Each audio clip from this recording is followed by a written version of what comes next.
Hello everyone, and welcome back to a very special episode of the Great Unknown Audio Show with myself, Maxim Jennings, and my long-term friend and travel companion, Mr. Nikolai Brown. Tonight's episode is incredibly special for us because this will be our first time sleeping under the stars. Now, Nick has decided that he doesn't want to cooperate with my venture here, as we are accompanied by some other travellers. We currently sit in our beds in the deserts of Rajasthan, an hour away from a city called Jaisalmer on our desert safari. So unfortunately you just have my dulcet tones tonight, but I thought it would be incredibly special for us to share these next 10 minutes or so with you, just to go through what Nick and I have been doing throughout the last 12 hours or so, whilst I currently have the best view before my eyes I think I've ever seen while sleeping. There are a magnitude of different stars above me, and I have no idea in an astronomical sense what they mean, but they are an absolute delight to behold. So I feel very fortunate right now to be on a duvet in the desert under 2 layers of cover while speaking to you. I think Nick and I will be agreed in this, in saying that we have had one of the best days so far in India. So we started in Jaisalmer at 2 o'clock this afternoon. We were picked up by a taxi driver who took us approximately 50 kilometres outside the city to a safari kind of park, not really a park, just a little village outside of the city, where we were greeted upon arrival by a few locals who gave us chai tea and then told us through our itinerary. So our first port of call was the camel ride, my first. Nick had been on one whilst he was in Morocco, and it was, I'd have to say, my least favoured activity that we've gone on so far, just because my flexibility is so terrible that sitting on top of a camel really stretched my adductors to their max. My adductors, abductors, it could be one or the other. My physiotherapy friends will tell me which one I was using at that point, but my flexibility is terrible.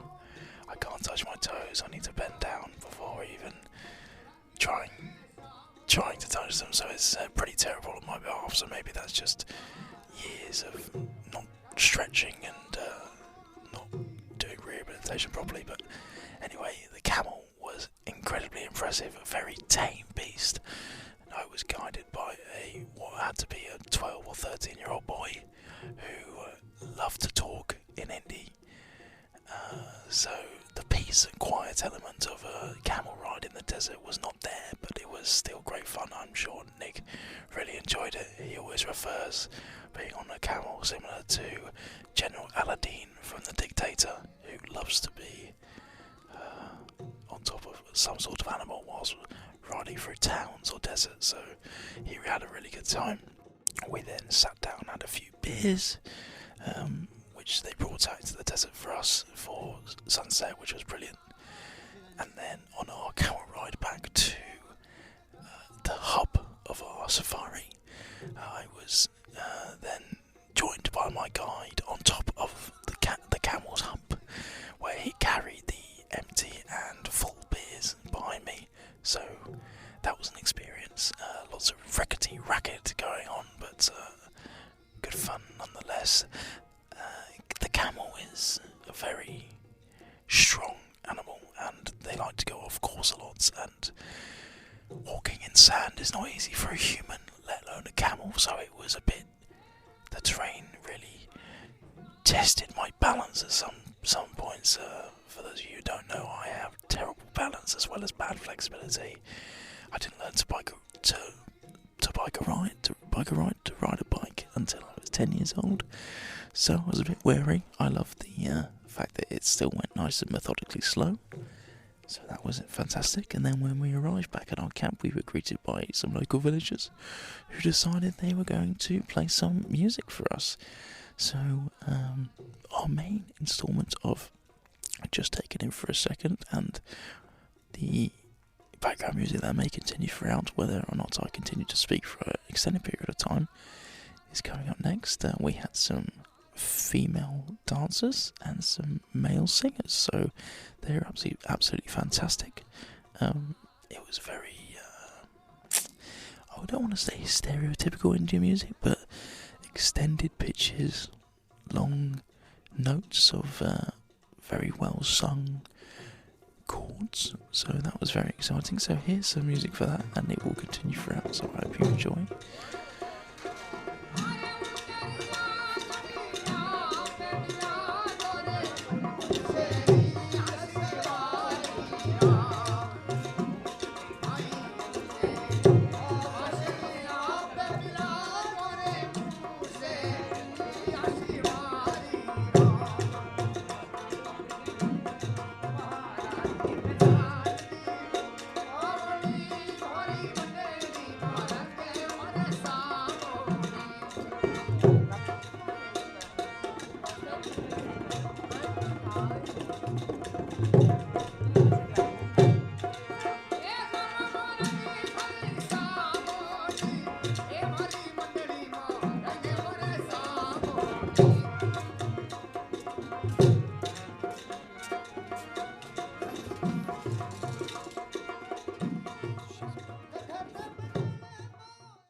So wasn't that fantastic? And I'll put it down to a lower volume for you to enjoy whilst I continue speaking in my whispering and dulcet tones for you to enjoy. And then we were, following that, we had a lovely meal with the best beans that Nick's ever tasted, according to him. They were thin strips, almost looking like pulled pork beef, accompanied by some Bombay potatoes, a sweet-ish curry sauce, and then a dal, which is very common in India to have in a small dish alongside your meal, and some lovely chapati bread, and a sweet kind of doughy mixture that went alongside the meal. I think there was more of a dessert, but we had a kind of buffet platter to go alongside that, so I had it all in one. The sweet really complemented the spiciness of a lime pickle-ish sauce that we had alongside our meal as well, so that was fantastic.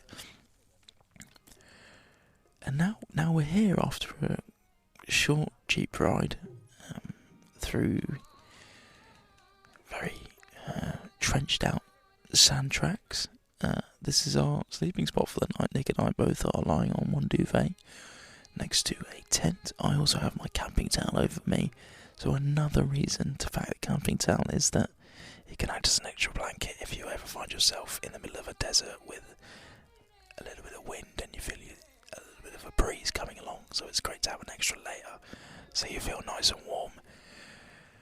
But so we are here until 7:30 in the morning, where we will hopefully see a beautiful sunrise. And then following that we go for breakfast and then back to our hotel. So, a somewhat 16 to 18 hour adventure, once again included in our Rajasthan package, courtesy of our hostel in Delhi, Backpackers, Hindustan Backpackers. So thank you to them, thank you to Abdul again for organising this for us.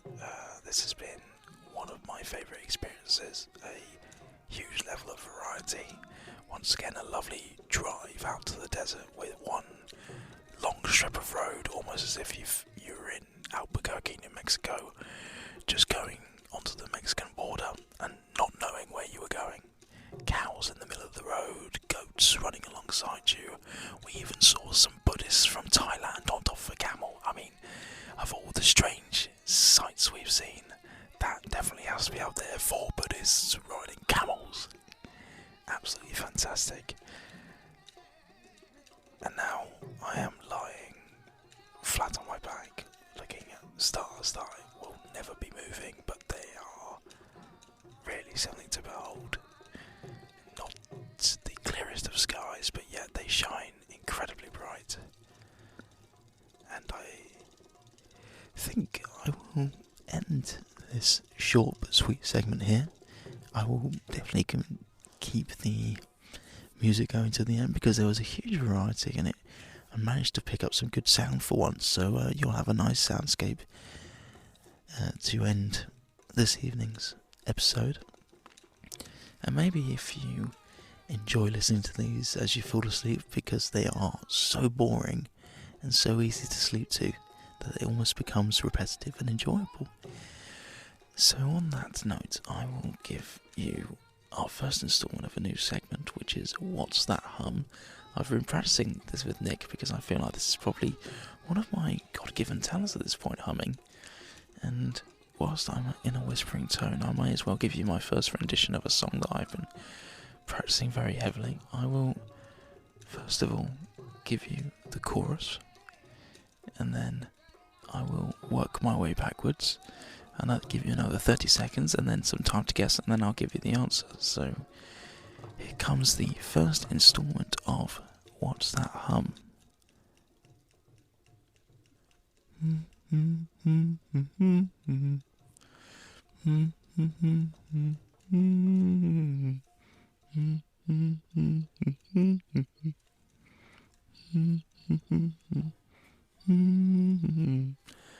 You have to note that I'm doing this very quietly as we are surrounded by other stargazers, shall I call us, not travellers or tourists. And so if you didn't get it on the first turn, 3 points if you got it from the chorus, and now I will begin from the start, leading up to the chorus, and then 1 point if you get it from this, okay?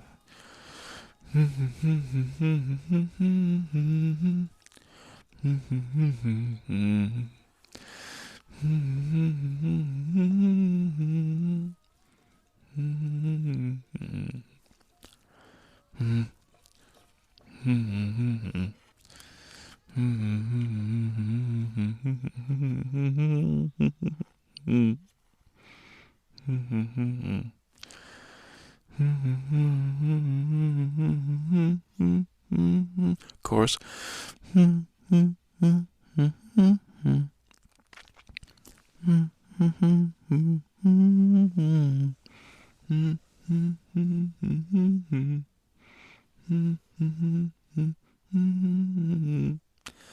Okay, listeners, time to guess the first instalment of What's That Hum? I think in the future my hums will definitely be better, but because we are in the middle of the night and surrounded by stargazers, I've had to limit my qualities here just so I don't make too much of a racket. I hope you can understand. So, if you didn't get it after the first chorus, then hopefully you guessed that was Don't You Want Me Baby by the Human League, an absolute classic and one of my favourites I love to listen to whilst making a fry-up in the morning. So, Don't You Want Me Baby by the Human League is our first instalment of What's That Hum? I hope you've enjoyed this segment and another episode of the Great Unknown audio show, and this is where I leave you this evening. Hopefully you wish me a very happy sleep. 4 beers down, I'm hoping that maybe I'll nod off pretty soon, but if not, I've definitely got a good view before my eyes. So now I have to love you and leave you, but I will love you and leave you with the rest of the audio from our lovely village group of singers and dancers. And thank you very much for listening to another instalment of our adventures around